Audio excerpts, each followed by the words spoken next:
Hi, it's Congresswoman Jan Schakowsky, and I'm back with my plans and pans. Well, I had a wonderful week. We have our work period in the district, and I got to go all different places within the 9th Congressional District, meeting with people, talking with groups, learning so much. It was fabulous. The first thing I did was get to go to my former high school, my alma mater, Sullivan High School, a place of fond memories, and I have stuck with them for a very long time. So I was able to meet with the principal, Jeff Cooks, and talk to him about what is happening at Sullivan. What he was telling me about was one thing, and that is that they have now the career and technical education program, and the intent of that is to provide students college prep and get them more involved in technology. He also told me that enrollment is up at Sullivan High School, which is very important because funding is based on the number of students that they have. A lot of those students are migrants, have come mostly from south of the border. You know, a book was written about Sullivan High School called Refugee High. And we know that there are well over 40 languages spoken at Sullivan High School. And these students are welcomed, and there are teachers who speak a large number of languages as well. So Sullivan High School, which looks absolutely beautiful, truth be told, it looks better than when I was there many moons ago. And so it was a great visit, and I had to cap it off by going to the Jan Schakowsky Gymnasium. I was honored last year, maybe it's 2 years now, by having the gymnasium named for me. It was a thrilling day for me. Believe me, it's one of the highlights of my life to have a Jan Schakowsky Gymnasium at Sullivan High School in Rogers Park, Illinois. Also went to the Care for Real food pantry. It's really an incredible place that in 2023 served 33,000 food pantry visitors. 33,000. A lot of them, once again, are migrants, people who have come, but certainly not all. I think this is indicative of the fact that there are a lot of low-income people. Food for Real has been able to do what it does only because it has 1,000 volunteers that work with them, and 10 to 20, depending on the day or time of year, of full-time staff. But they also do things beyond food. They also help with clothing, with references for people who need to get other services, all kinds of things to help low-income people. Care for Real has really run out of space. I could see it when I was there. But thank goodness they were able to put a down payment on a new building not too far from where they are now. But let me just say this. As inspiring as this is, I'm always reminded that this is the richest country in the world at the richest time in history. And it is not right that people have to stand in line, and some of them for a long time, in order to get enough food to put on the table. Shame on us. We can and should do better. This is one of my missions as a member of Congress. I also went to another fabulous organization in the 9th Congressional District called Refugee One.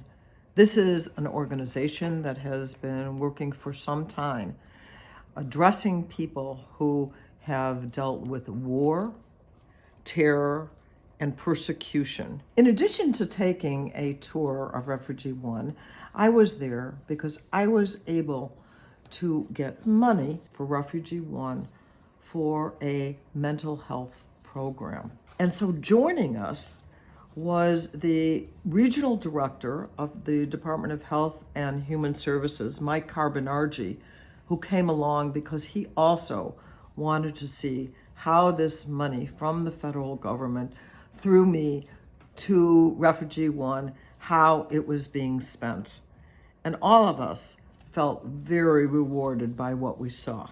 This mental health funding has really been directed to Afghan and Ukrainian refugees and asylum seekers, most of whom have expressed and experienced trauma. One of the favorite things I get to do is to go visit and talk to the Foster Senior Club, which takes place at the Fleetwood Jourdain Community Center in Evanston, my hometown. And this organization has been meeting every week for 65 years. We talked about the many things that the Biden administration has done for senior citizens. Some of the things, of course, are in place already. $35 a month for insulin for people who are on Medicare.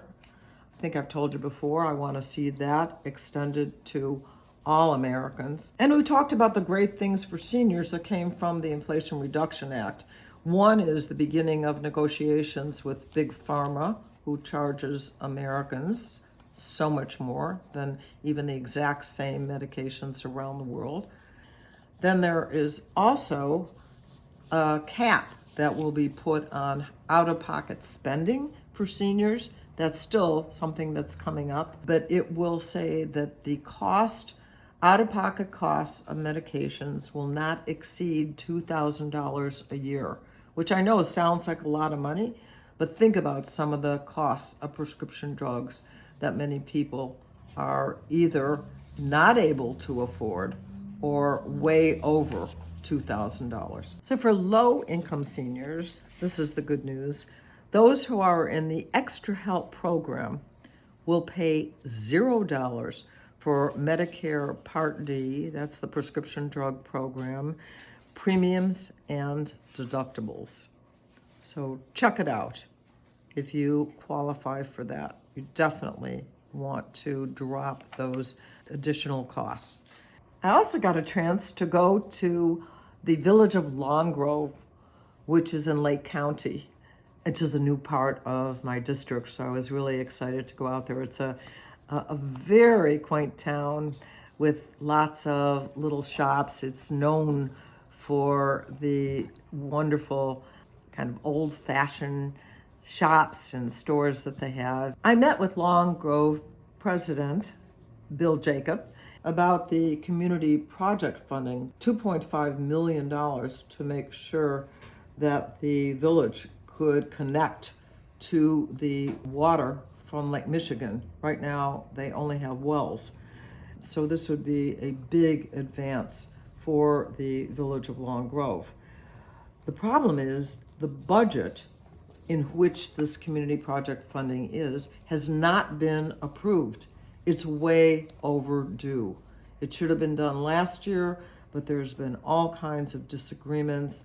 The Republicans have been stalling. So I'm hoping that we can get that as soon as possible for many of the community funding projects, 15 of them, that we are hoping to help so many different communities. Of course, the end of this week was International Holocaust Remembrance Day, where the Jewish community and hopefully many people around the world recognize the millions, the 6 million Jews who lost their lives, men, women, children, in the Holocaust.